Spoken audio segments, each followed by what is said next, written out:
కేశవ ఇంటికి రాగానే చెంచలమ్మ అయితే కంగారుగా ఏమైందండి సింధూర ఎలా ఉంది అని అడుగుతూ ఉంటుంది. ఇక కేశవ అయితే చెంచలమ్మ వైపు చూస్తూ తను నీ కడుపున పట్టకపోవచ్చు కానీ నీ లక్ష్యాలన్నీ పునికి తెచ్చుకుంది.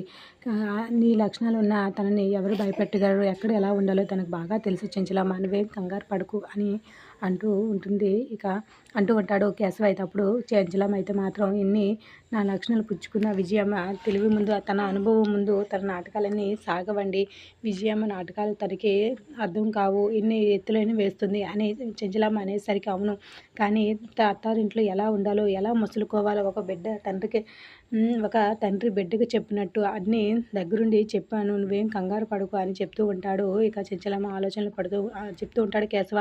చెంచలమ్మ అయితే ఆలోచనలో పడుతూ ఉంటుంది. మరొక పక్క ఇక ఆదినారాయణ అయితే సింధూరం ముందుకు వచ్చి, ఇంటి కోడలు ఆళ్ళ అత్తగారిని అందరి ముందు అవమానించడము మాకందరికీ నచ్చలేదు అని అంటూ ఉంటారు.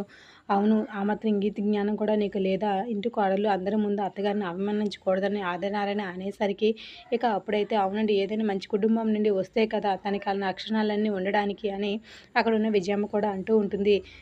నన్ను అంటున్నారే, అదే ఇంటికి వచ్చిన అతిథులను మీరు అవమానించకూడదని మీకు కాస్తైనా ఇంగిత జ్ఞానం ఉందా అనేసి సింధూర కూడా ఎక్కడ తగ్గకుండా ఇక విజయమ్మ ఆదినారాయణ వాళ్ళని అడుగుతూ ఉంటుంది. ఇక ఆదినారాయణ అందరికి కూడా కోపం వచ్చి, నువ్వు ఇలా ఎదిరించే కోడలు మాకు అవసరం లేదు అనేసి ఇక అందరూ కూడా సింధూరం మీదకి వెళ్తూ ఉంటారు. ఏంటి మీదకి వస్తున్నారు, దూరంగా ఉండండి అని అంటూ ఉంటుంది. ఆదినారాయణ మాత్రం చేయి ముందుకు పెట్టేసరికి సింధూర కంగారు పడుతూ భయపడుతూ ఉంటుంది. ఏం చేస్తున్నారు మీరు, దూరంగా ఉండండి అనేసి అంటూ ఉంటుంది. ఇక ఒక్కసారిగా వెనక పడుతున్నట్టు అత్తమ్మ అనేసి అరుస్తూ ఉంటుంది సింధూర. ఇది రోజు ప్రోమో.